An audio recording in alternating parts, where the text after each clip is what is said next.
Welcome to the JP podcast. And today I have Tony DiGeronimo, right? Tony DiGeronimo. And Tony's going to talk about his experiences in the Coast Guard. So talking to him at work one day, and he was telling me a lot of good stories. So I said, save it. Let's do a little podcast on it. So let's get into it.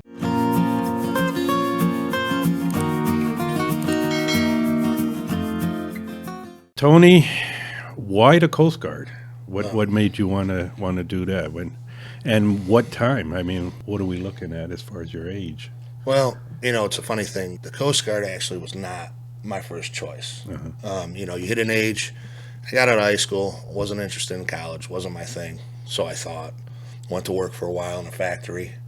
Decided that wasn't my thing. 18, 19 years old, looking at spending the next 60 years of your life in a factory, not very attractive, shall we say. Mm-hmm. So I went back to school for a little bit, did like 3/4 at Tri-C, simple stuff. Found out I was right. Wasn't my thing. Just school wasn't my thing. So I'm going to join the service. I want to do something, but, at the time I wanted to be a cop. So I either got to go to school or I got to do it somehow. So I decided I was going to join the service. Well, first branch of choice obviously was the Marine Corps. Everybody wants to be a Marine, I think, at some point in their life. No, I didn't. No, not at all, never. So I went off to see the Marines, and they were good. I mean, the recruiter was a nice guy, Sergeant Kinney. I'll never forget his name. Put me through a little practical test, the ASVABs, little test, practice test, shall we say, it's like 20 questions just to kind of see where I would score. It was a guesstimate. Scored well, talked to him, and I told him, I said, I want to be a cop, and I want to go MP, and for some reason he just didn't want to put me MP. Uh-huh. He had other things he wanted to send me, and even at that time I was pushing 20, going on 20 years old, and I knew better. I wasn't gonna go do something I didn't want to do, especially when you're making a commitment to somebody for at least 4 years. Uh-huh. So I had a buddy of mine said, hey, I'm going to join the Coast Guard. Why don't you come join the Coast Guard with me?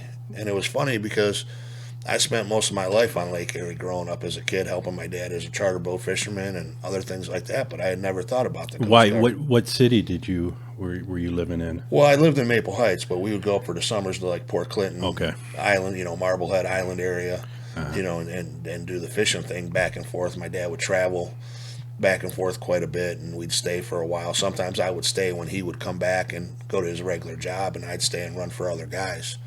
So it's kind of weird. I had never thought of the Coast Guard. They'd always been around. I always enjoyed the water and being out there, but they just never hit my mind until my buddy said it. So I went and talked to them, and what they told me is what impressed me the most. Yeah. I didn't have to pick what I wanted to be before I left for boot camp. Okay. Everybody in the Coast Guard does law enforcement, so wanting to be a cop, it kind of fit my bill. All right. A lot better than saying going to be an embassy guard for the Marine Corps. Or, Yeah. His famous line of, our cooks become state highway patrolmen out of Marine Corps. Yeah. That whole deal. So it's kind of why I went that way. Plus, they had a little bit more of a working background in the Coast Guard. I liked that some of their things were MK, which was machinery technician, and damage controlman, and electrician's mate. So you can actually learn a skill Uh-huh. and still do law enforcement or something like that. So Okay. it appealed. Yeah. So Yeah, when I joined the Army, and the reason why was because the men in my family had been in the Army, and but I did check with the Air Force. I never thought of the Coast Guard. I checked with the Air Force, and I thought it was the Navy maybe, but the reason why I didn't go that way was because they didn't guarantee their jobs. And my dad said, just whatever you do, because my whole family, whoever served, was infantry, and my dad was like, just don't go infantry, So the year prior, took that ASVAB test, and I bombed. But I didn't care. Yeah. I wasn't going to join at that time. I think I was going to be a senior that year, so I figured, I'll just make it up at another time. But when I went to the Army, they were like, "Oh, you scored high enough." Yeah. So Well, that's how I joined. But I never thought of the Coast Guard. Did you join that with the possibility of hoping you can be in this area, or you didn't care? to be honest, I was actually hoping for somewhere southernish, warm, nice. The Coast Guard had a thing called guaranteed district, Okay. which means if you scored high enough on the ASVABs, they would guarantee you a district. Okay. So I had guaranteed district going into boot camp.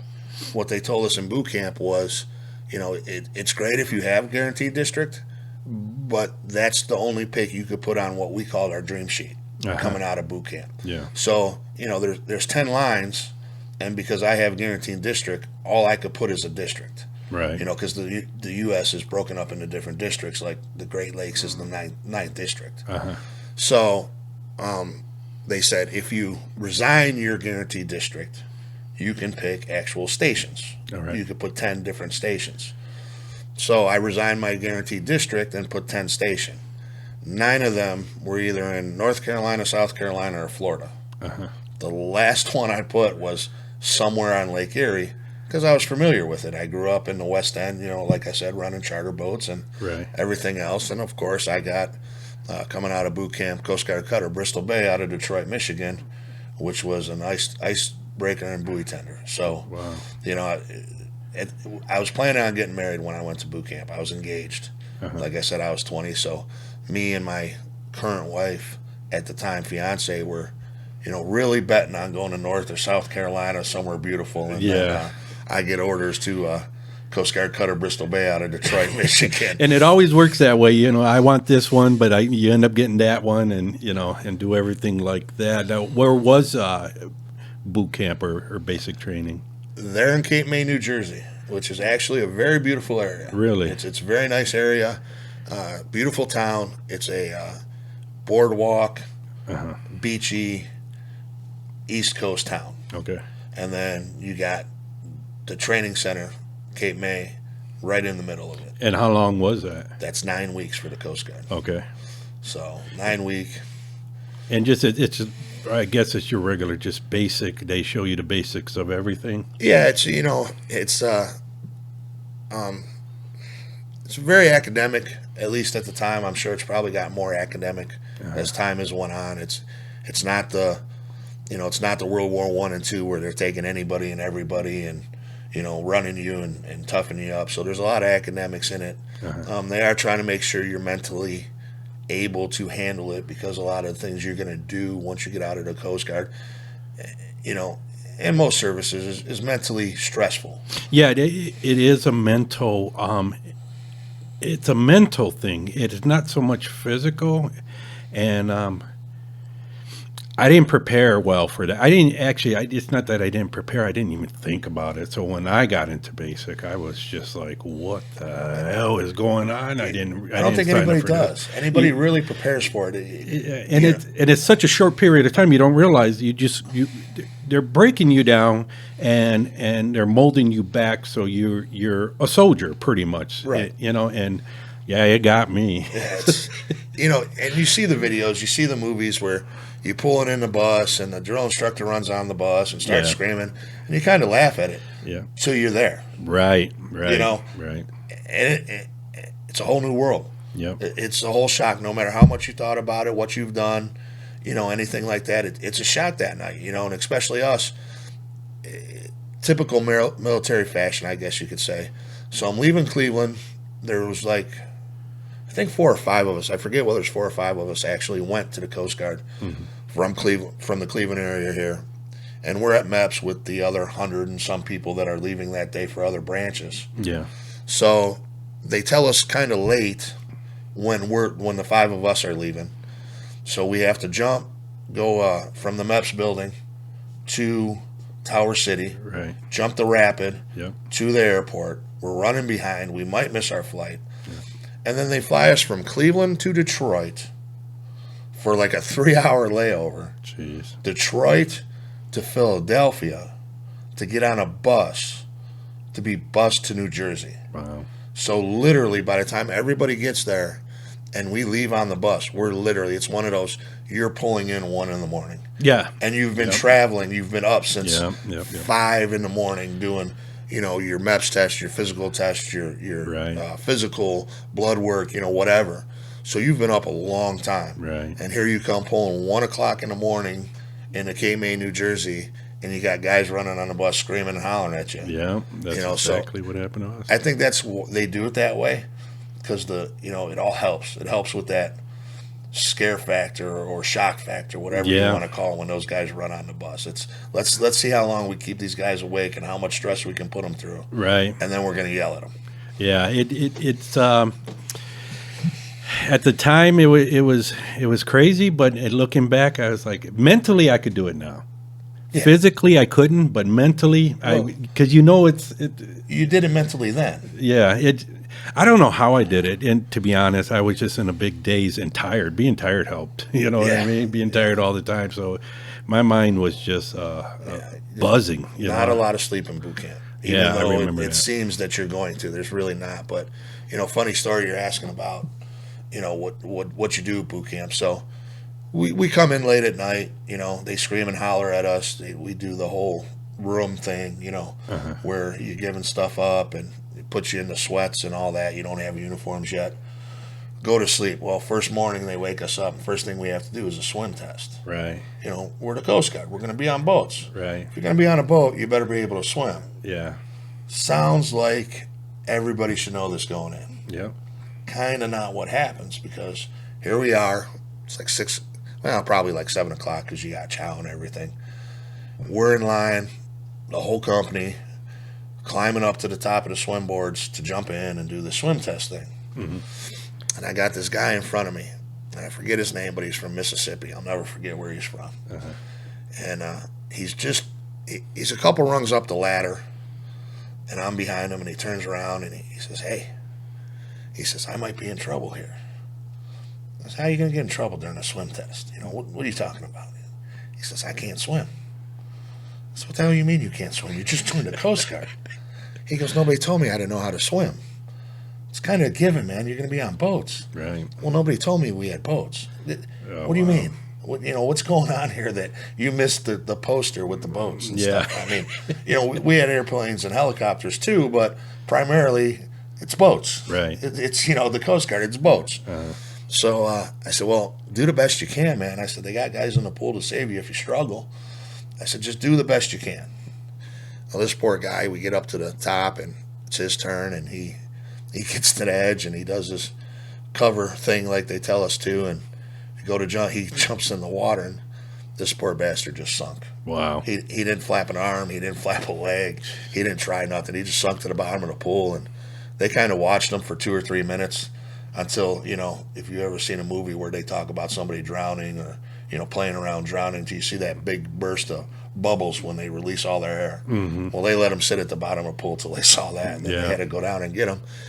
Luckily, the guy, he made it through basic, but he had to get up at 4:30 and 4 o'clock in the morning and go to remedial swim class every day. So they didn't kick him out for it. But Wow. he was able to make it through. But just the whole concept of here we are about to take a test, and he goes, "I can't swim. Wow. I didn't know I had to swim." What do you mean? Yeah, I was stationed with a guy, and he had served 4 years in the Navy, did his 4 years, and then was doing 4 years in the Army. I didn't know what he was going to do after that, and he said he couldn't swim, and we asked him, "You're in the Navy," he said, I wore a life jacket the whole time, so, I thought that was weird, but as far as our training, as far as swimming, every piece of equipment you had served another purpose, and ours was jumping in full gear, rucksack and rifle and everything, boots, the whole 9 yards, jumping in the water, and you had to take everything off, and mainly your pants, because the pants would tie at the bottom, Right, using as flotation. you had to learn, and that was crazy, because I was a good swimmer, but that was still tough. So just the different things, the different scenarios they put you in, because you may go through it That's in real time. And we actually had swim class every day. We swam every day that I was at boot camp. Wow. And that's because you not knowing what you're going to be, and the chance you're going to be on a boat. Should the boat sink, should there be issues, you need to know how to swim. Right. But even at the different units, you have things where you have designated rescue swimmers. And at both my units, I was one. So if they needed to, I was the guy that would go in the water if we needed to save somebody. Not to mention the fact you do have, if you ever seen the movie with Kevin Costner and the kid from that '70s show, I'm not. Ashton Kutcher. Yeah. It's a movie called The Guardian. Yes. We actually do have a rating or a job called rescue swimmer, where you jump out of helicopters, and that's your main job is you swim out and you go save people when they're sinking. So Right. when you're in boot camp, you swim every day. Yeah. That's cool. So Ours was a lot of. I'd never shot a gun before, and it's all that shooting, and it's the basics of everything. So, as far as yours, when do you find out what job you're going to have? Is it in the middle of basic training? Is it towards the end? actually, that's the funny thing. So I told you that you don't have to pick what you're going to be. You go to your unit and you find out. Okay. So coming out of Coast Guard boot camp, while you're in Coast Guard boot camp, you're all seaman apprentices, Okay. all E2s or E1. All right. You graduate, you become an E2, and you become one of two things. You become, you either stay a seaman apprentice or you become a fireman apprentice. Seaman apprentice is deck force, fireman apprentice is engineering department. Okay. You can ask to be one, but you don't have a choice. It's needs of the service. All right. So, like me, I wanted to be an engineer. I wanted to go into the engineering department because that's where, in my opinion, all the skills were. Your deck department is like quartermasters and radar men and coxswains, the guys that drive the boats, things like that. Your engineering department is your MKs and your damage control men and your electricians mates and your electronics mates and things like that. The people that are fixing things and working on things. Okay. So luckily for me, I came out a fireman apprentice. If you come out the other side of what you don't want to be, when you get your unit, you route a chit or the paperwork to switch to the other one. So if me and you are in and I'm a fireman apprentice and you come out a seaman apprentice but want to be a fireman apprentice, when you get to your first unit, you would put in the paperwork asking them, hey, can I switch over to engineering department and become a fireman apprentice? Okay. Yeah, we had that in the air. Well, we had and what was it called? What was that process called?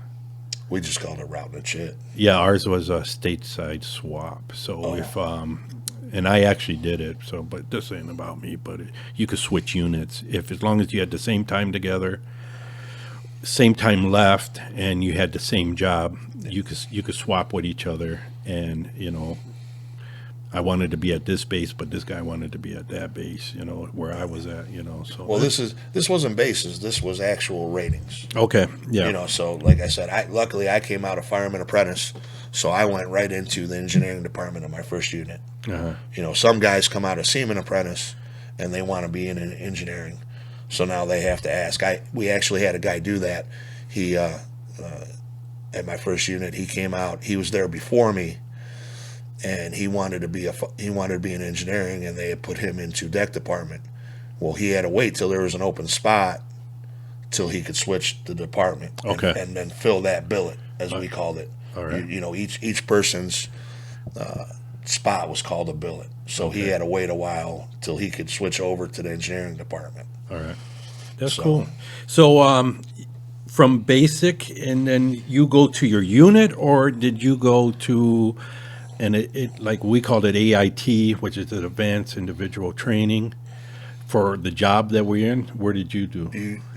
Leave. We went on leave. I got leave right after boot camp. Okay. I went on leave for a couple weeks, and I got something special because I was scored so high on my ASVABs. I got hometown recruiter.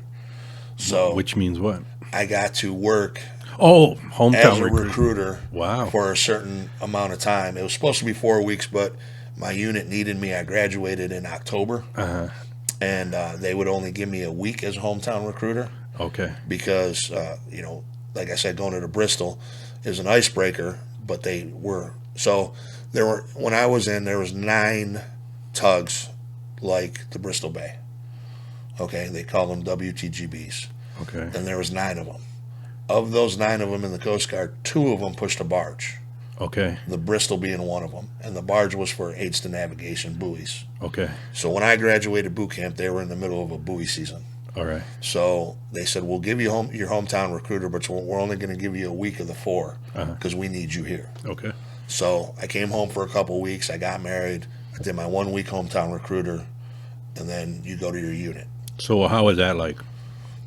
What's that? The hometown recruiter? Or No, go to no. your Once unit? once you got to your base and everything like that. Different. It's one of those things. It's weird. You're kind of making that first step now. You spent 9 weeks training. Right. Now you're in the real world. Now you're what you're going to be doing for the next 4 to 20 years, depending what you want. Did you notice the guys, as far as the job there, did you notice, not so much the job, the people, it became a little bit more relaxed? Oh yeah, it's boot camp is It's crazy, yeah. stupid. When it comes to what your unit's going to be like. Right, right. It's nothing. What I realized pretty quick is, it's funny when you're 18 to 20 years old and you're stationed with guys in their mid 30s. Those guys are kind of old. Yeah. You know what I mean? Yep. But in reality, we were just a bunch of overgrown children. Yeah. Fart jokes were still funny. Farts were still funny. I got 35-year-old guys farting and laughing. It's one of those things. So, yeah, it's way more relaxed than boot camp or, anything like that I had experienced in the short period till that time. I mean, it's still the military. You still get in trouble. And right away, you're on a boat? Right away. Right away. You're there. They're putting you on a boat, and there it is. There it is. Here's the 140 with the barge. And Wow. I kid you not, it was a surreal experience. I was married, and when I reported, we reported together. And we went to the unit first. I did all my paperwork there.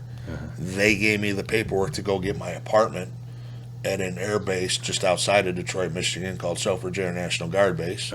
So me and the wife go up there, hand our paperwork in there, and they show us to our apartment, and we got an apartment. I was literally with her for 6 days. I helped her for 6 days unpack the stuff and kind of set the apartment up a little bit. I bought her a dog and a cat, and she's 19 years old. She's a little bit younger than me. So here she is, 19 years old, newly married, dog, cat, new apartment in Detroit on an air base, on a military base. Oh, so you're on base. Yeah, you're on base, and at that time they're all knocked down now. But so you're on a military base, and spent 6 days with her. And I said, all right, boat's getting underway. I'll see you in 3.5 weeks. Wow. And off I went. So Jeez. I never thought about that. You're on that boat. As far as Coast Guard, it's almost like the Navy. You're going out. yeah, we're on the Great Lakes. So you're thinking you're not going far, and you're not. I mean, you're still somewhere in the area, and you're pulling in almost every night. It's not like you're on the ocean in the Navy or some of the Coast Guard's bigger boats in the ocean where you're underway for 3 months or 2 months and you never touch a dock. But you're gone. You're not home. Okay. And being a lieutenant and Icebreaker, I think we were underway, meaning gone from home port, 200 and some days a year. Wow. So that's it. It's a weird life. Yeah. I see. It's one of those things. So yeah. So here I am, a month out of boot camp, and I'm getting underway for 3 weeks. Yeah. We're going to do buoys. That's crazy. And it's the end of the season, and it's getting cold. So you're talking, November now, and the lakes are nasty and it's rough and it's cold, and you're going in November and December pulling buoys, and you're actually getting ready for even a more busy time for an icebreaker because the lakes are about to freeze and you're about to spend a bunch of time breaking ice, which is the same thing. You're going to possibly leave for weeks at a time. You're going to pull in and take on water and stores and pump off sewage and fuel, but it's not going to be Detroit. It's going to be wherever you are. Now that's what you did the whole time you were in? You did I was there 2.5 years, and then I transferred for the last year and a half to Coast Guard Station Marblehead. So I went from what we would call in the Coast Guard a working unit to a SAR unit. So now I'm doing search and rescue and law enforcement. Now, did you the main mission. Did you come down on orders for that, or is that something you applied for? No, that's orders. My time was up. It was time to go. Oh wow. I actually thought, again, we're talking like with the dream sheets, because every 2 years non-rates are supposed to rotate. So it was my time to rotate, and I had a shot at Marblehead, and I thought I had it. And then the guy that was there that was supposed to go to A school, because you were talking about the schools. So in the Coast Guard, you go to your unit, you figure out what you want to be, and then you can do two things. You either strike, which means you stay at your unit and get things signed off, or you go to your A school. Okay. So I was going to go to Marblehead and replace a guy that was going to A school because I was striking. I was striking to be an MK, and he turns down his orders. So now he turns down his orders. So now I'm screwed. Okay. So now they're saying, well, you can't stay on the Bristol because we already got somebody coming there. So now here I am looking for other units, and the detailer, as we call him, is trying to give me other units to go to. And I thought I was headed to the Upper Peninsula of Michigan, which was the only thing open at the time, because they try to rotate you. A search and rescue unit is considered a shore unit, whereas the Bristol was a underway unit. Okay. So they try to do every other tour. So you're supposed to do like a tour at an underway unit, and then once you do that, then you come to a shore unit. All right. So I was coming to my shore unit, so the only thing really open at that time was something in the UP of Michigan. Then the kid accepted his orders again, so off I went to Marblehead. Nice. So yeah, You know what's nice about stuff like that. I was in Fort Lewis, and as soon as you went out the gate, there was a big city. There was Tacoma, Washington, and Seattle. So the second you left, I was out of the military, you know. And then I was stationed in Kentucky, which was on the border of Kentucky and Tennessee, and you never really left, you know. It's like, even though you went out, it was a little town set up for the base, so it was like you never really got out of it, you know what I mean? So I think that would be cool to be in the Coast Guard like that, you know. That's the one good thing about the Coast Guard is now, back when I was first getting in, they were starting to phase them out. They used to have the Loran units, which those were considered isolated duty. You know, for navigation of boats, you used to run off the Loran Sea, is what they called it. Okay. And it was basically places that would send out signals to satellite, Okay. and boats would run off the Loran units rather than GPS. It was before GPS got real popular and really good, shall we say. All right. So Loran unit was considered isolated duty because they were always somewhere just in the middle of nowhere. Okay. Like Alaska, Yeah. but not even like in Juneau, Alaska.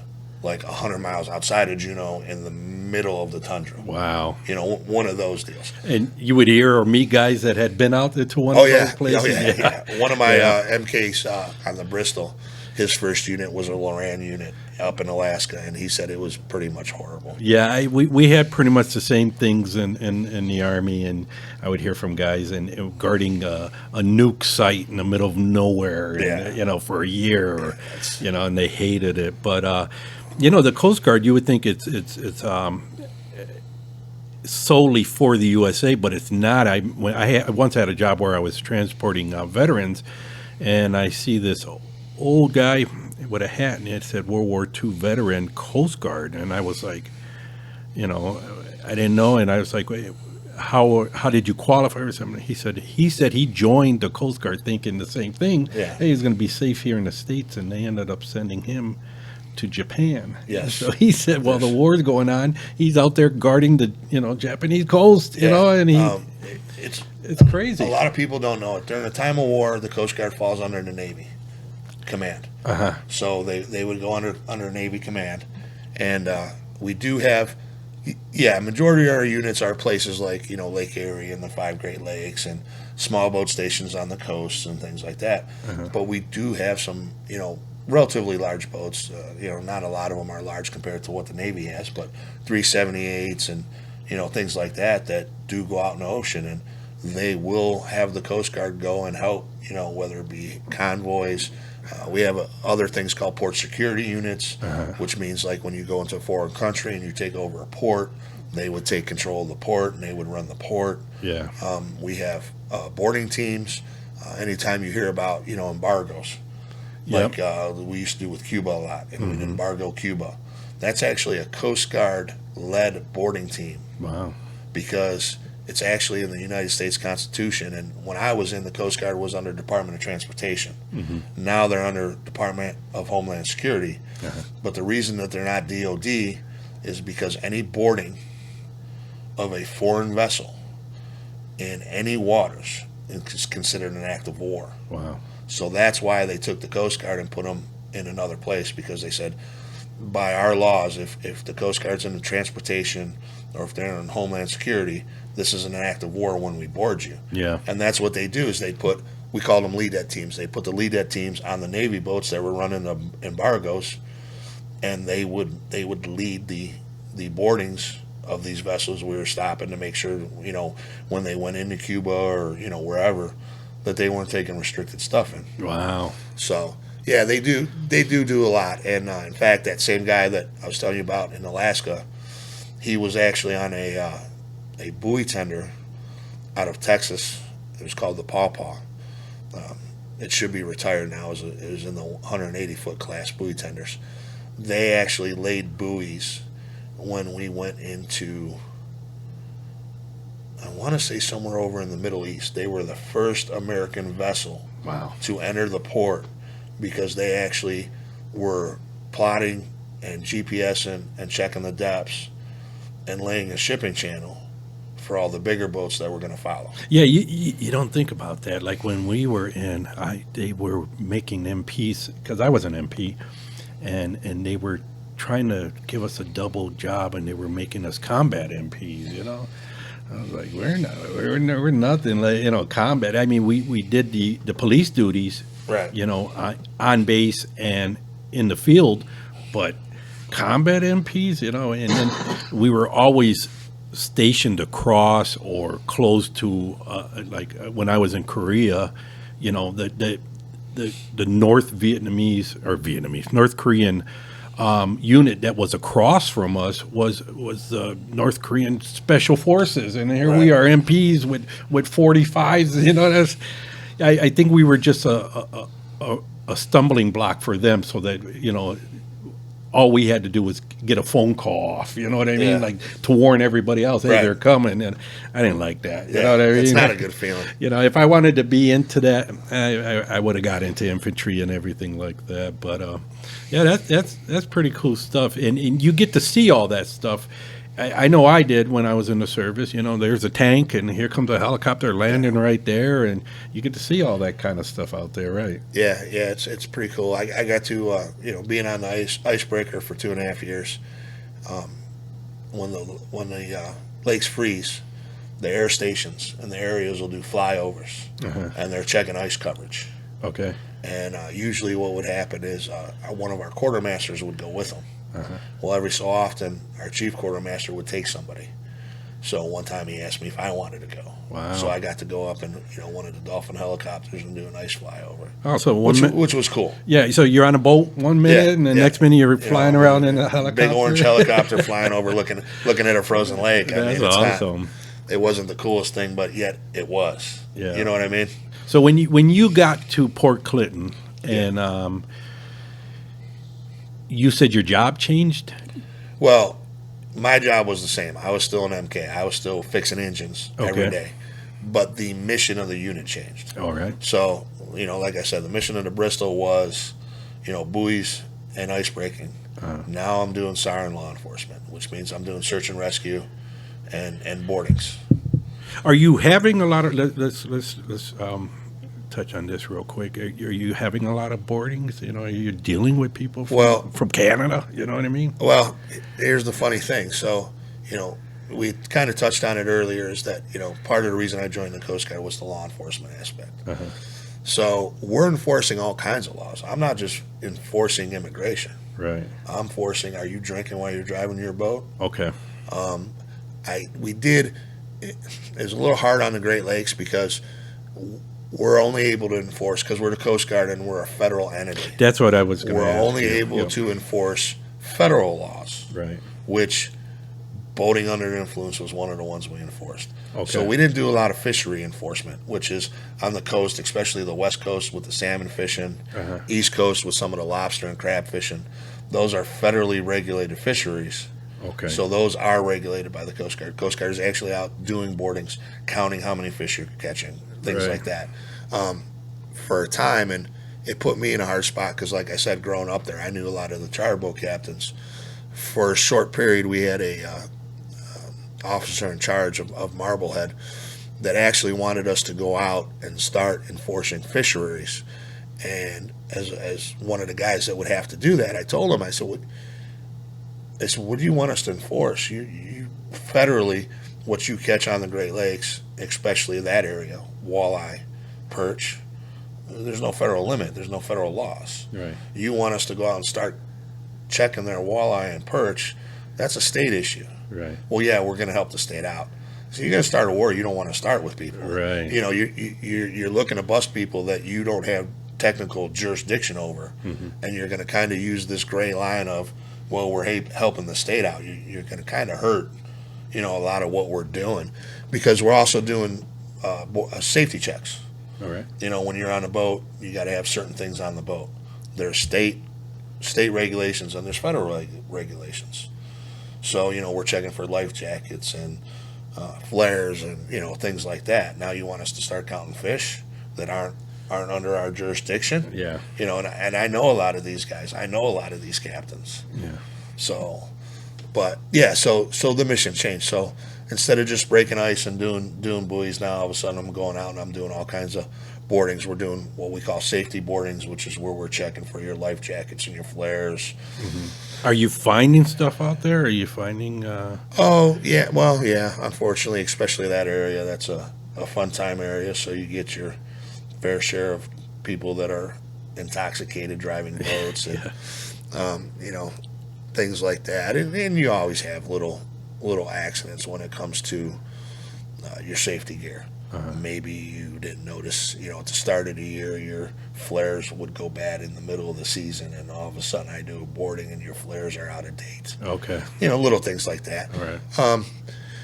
We don't do a ton of immigration. Not really. At the time, wasn't the thing. Like I said, transportation, we would help, but we didn't do a lot of that.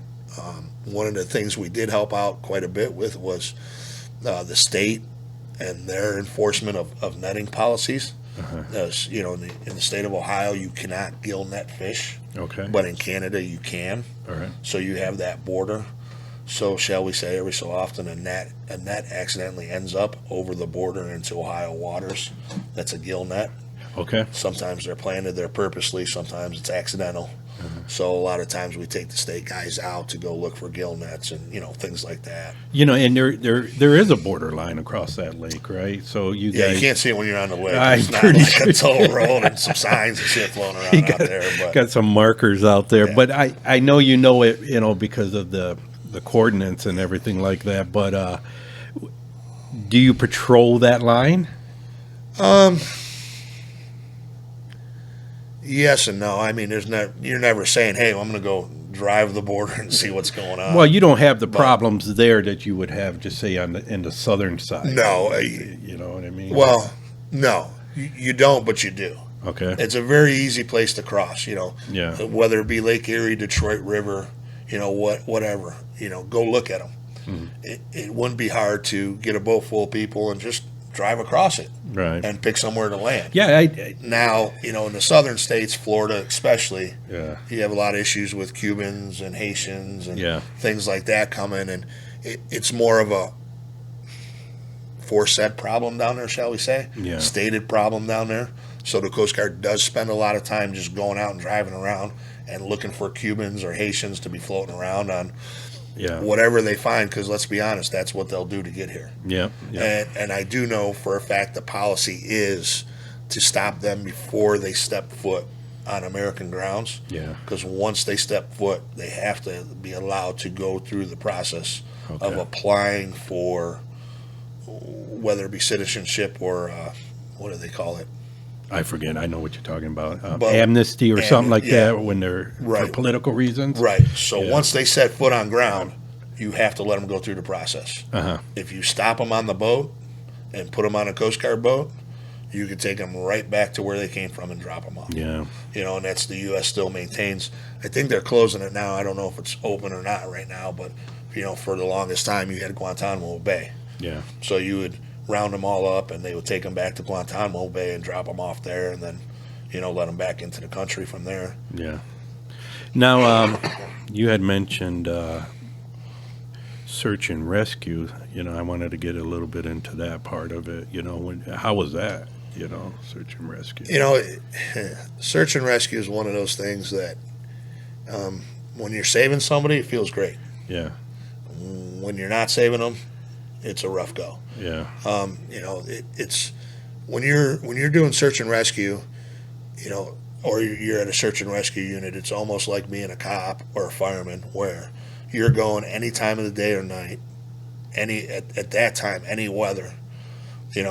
Somebody calls on the radio and says, "Hey, I'm sinking," or "I'm going down," or "I see somebody in the water." They literally hit a button where there's an alarm, and an alarm starts going off, and somebody's announcing, "Number one boat crew, get underway. We have a vessel taking on water at this location," and you're running out to the boat. And how long would jumping on that it and take? going. Yeah, how long would you say? Depends where you are. Yeah. It's quick when the call comes in, and we're on the boat pretty quick. Okay. But to get to you, well, that's another story. Yeah. And it takes longer than in a car because, as we all know, boats go a little slower than cars. Right. And it's a little different. So, sometimes it's a great turnout. Sometimes it's not so good. Yeah, that's it. It's one of those things. And again, that area, the lake being as popular as it is with the Lake Erie Islands and stuff, you do quite a bit of it. Unfortunately, people get themselves in trouble quite a bit up there. Yeah, you always hear somebody drowning or something like that. Yeah, and or, it's just sometimes bad. it's easy stuff. They just forgot something. Sometimes it's the drinking. It's just there's a lot of reasons, and it's the one thing I could say is, yeah, I get it. It's Lake Erie, it's the Great Lakes. It's not the Atlantic Ocean, Right. but it's an area that you could get yourself in trouble real quick. Yeah, I And think it's because of the way Lake Erie is set up. It's shallow, right? it's shallow. Storms come quick. They yeah. come hard. It's bad. It's water. Yeah. Being out in the middle of the water is being out in the middle of the water, whether you're 5 miles from Cleveland Yeah. or 100 miles from Florida. Yep. Being in the middle of a lake is being in the middle of a lake. Being in the middle of an ocean is being in the middle of an ocean. You start going down. You're not swimming. Most people ain't swimming 5 miles. Maybe Yeah. there's a few people that can, but No, not me. it's one of those things. It turns out bad sometimes. You were even saying that even in the summer the water could be cool enough, and you have to deal with that. Well, yeah, it's 100 degrees outside. Uh-huh. The lake's going to be great, but you're going swimming because the lake's cooler than it is outside. Right. So you still get hypothermia Yep. in the summer. The time that it takes to set in gradually increases. If you're looking at something like a show like The Deadliest Catch, where those guys are falling in the Bering Sea in November, December, January, they literally have seconds. Yeah. If you fall in Lake Erie when Lake Erie's frozen, you literally have seconds. It might be July and you might have a couple hours, but a couple hours is a couple hours. And if you're in the middle of nowhere, didn't get a radio call off, you're still going to get hypothermia. You're still going to your body core is going to drop Yeah. to the temperature of the water around you. You're supposed to stay at about 96, 98 degrees. Well, if the water temperature is 72, that's where the trouble sets in. Yeah, that's why I'm not big on it. I like to swim. Don't get me wrong, and I'll go once in a while, but I try not to be out there. A lot, Well, the big thing is, and we all know people. I know some people that have recently bought boats, Yeah. and they've asked, oh, I'm a little nervous. It's good to be nervous. Yeah. Just be respectful. Don't do the stupid things you're going to want to do when you're on that boat. I've seen people get hurt a lot of different ways on the boats. Yeah. Just be respectful. Remind yourself where you are. Yeah. Make sure you have the safety equipment that you're supposed to have. Have a radio, have a cell phone, have a flare kit, have your life jackets, because all that's going to help. All that's going to improve your chances. Yeah. I've gone out on radio calls and my boat's going down, and we get there and the boat's down and the guy's floating around and he's been in the water for 5 minutes, and I yank him out and everything's great. Yeah. And then I've also been on the calls that you hear my boat's going down, and you show up and there's no boat, no people. Wow. You know what I mean? And then 3 days later, you're picking them up 10 miles, wherever. Yeah, and we were talking about that. I think that the temperature of the water and the time of season, you know what I mean? If it's like, Well, I watched that documentary on the Edmunds Fitzgerald, Right. and we were talking about that too. And them bodies are still down there.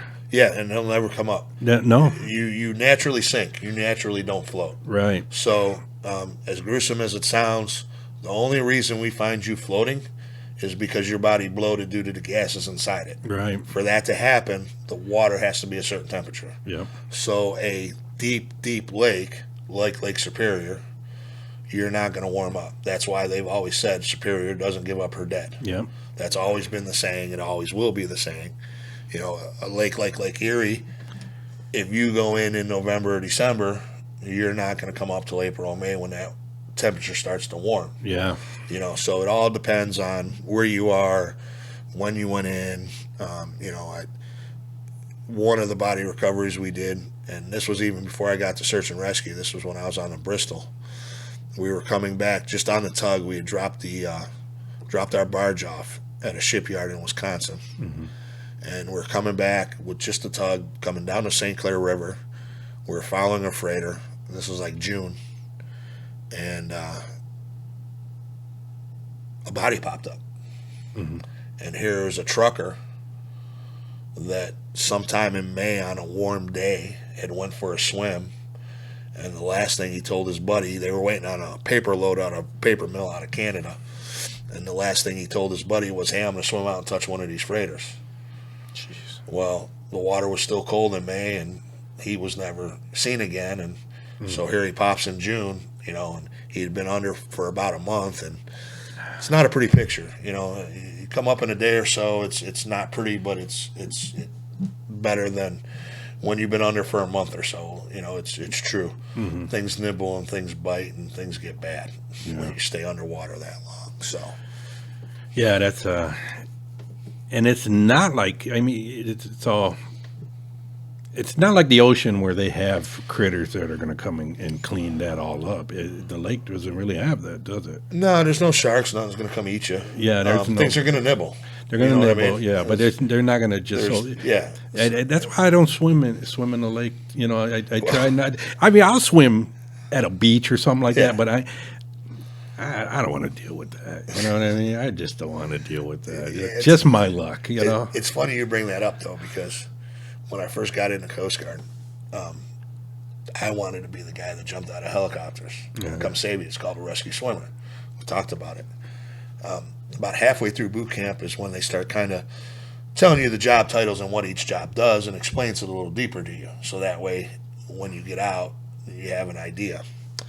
So at first I want to be this rescue swimmer. Well, then we get to the point where they're telling us what rescue swimmers do. And I'm all in. I'm like, I jump out of helicopters. That's fun. You know, that's manly. That's badass shit. You know, what do you do for a living? I'm a rescue swimmer. I jump out of helicopters, you know, in Alaska and swim out and save people. Yeah. And we're kind of getting into it. And then they get to the point where they say, so I think somebody asked a question. They're like, well, what do? You know, you only fit so many people in the helicopter. Yeah. So, you know, what do you do if there's like 4 survivors and you jump out and you swim out and you save these 4 people, you put them in a basket, they raise them up. Now all of a sudden there's no room for you. What happens? They say, well, what usually happens is the helicopter you were in has already radioed back for another helicopter to come get you. Yeah. And you stay in the water because the survivors are more important than you. You stay in the water until that other helicopter comes and gets you.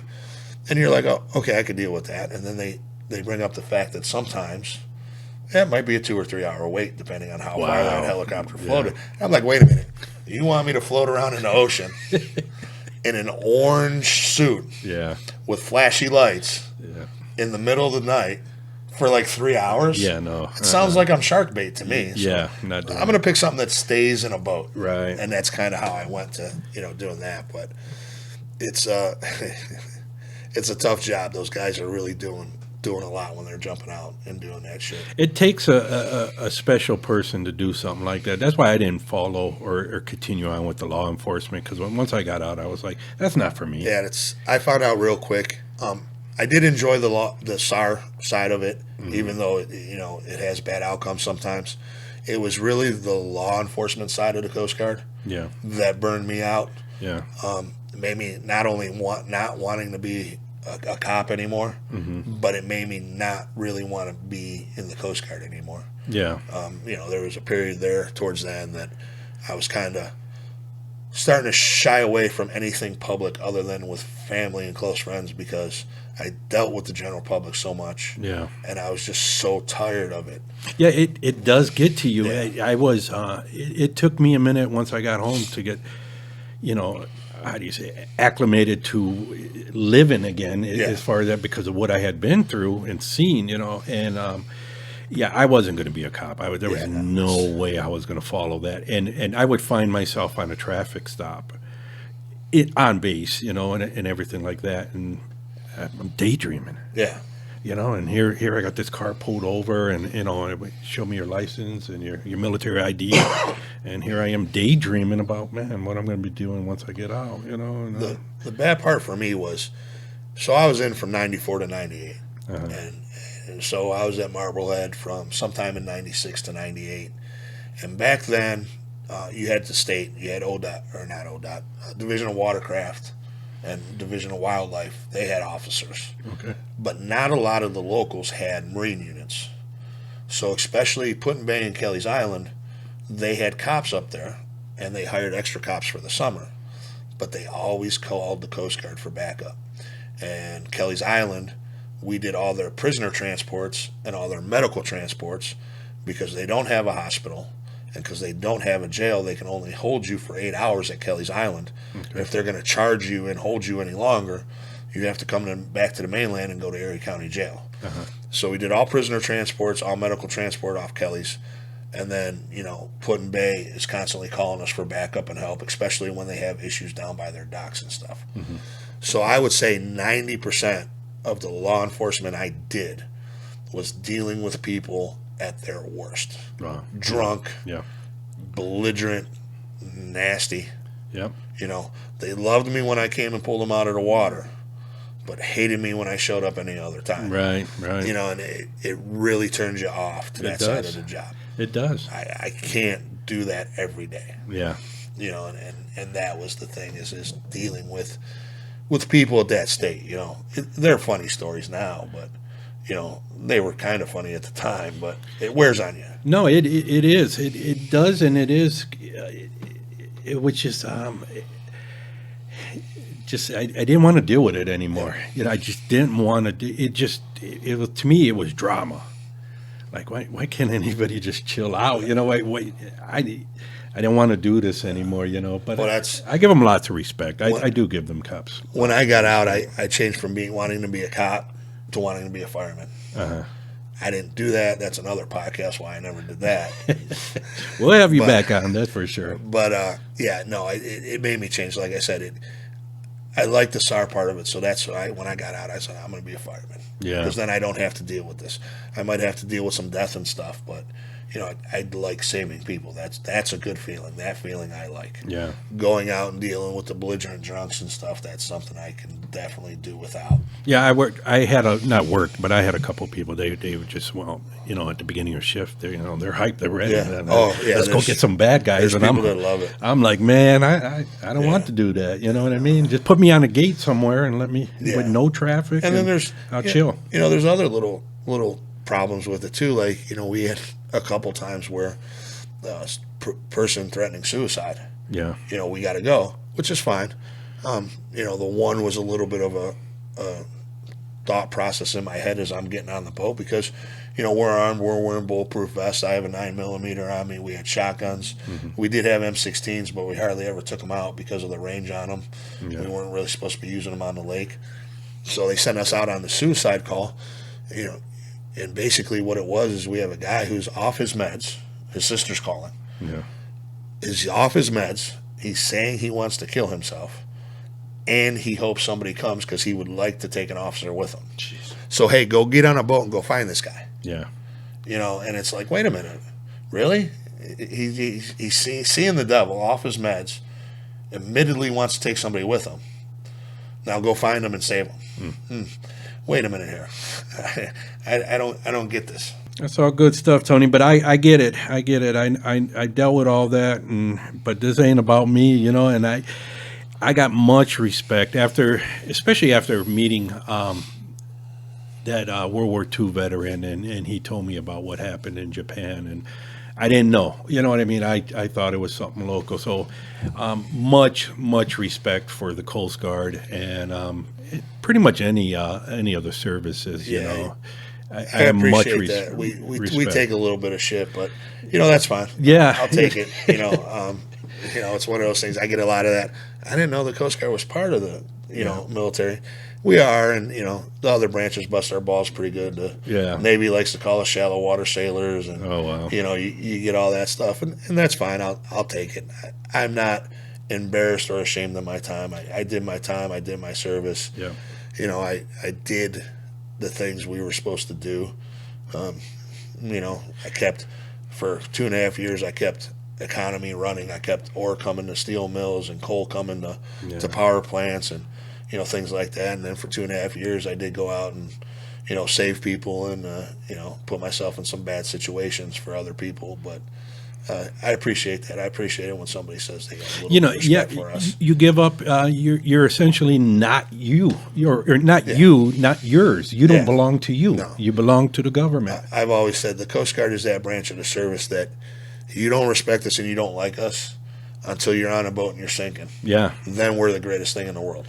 Yeah. We may all joke with each other, but we can only joke with somebody else who is in the service. They're the only ones that can joke with us, but it becomes a brotherhood. It becomes respect, and no matter where you are in life or how long you've been out of it, it's still it's just something that is like it happened yesterday. Yeah. And the guys that are in nowadays and have been in for the past few years with Afghanistan and Iraq and all that, the guys and gals that sign up and go, I mean, there's a ton of respect for that. That's there was a time like when I was in 94 to 98, I don't care what branch you were joining, there wasn't much going on. No. You were kind of going in knowing that, well, unless a war breaks out, I'm going to serve. Since 2001 there, a lot of people have signed up and went away knowing that they're going into some shit, especially nowadays without the draft.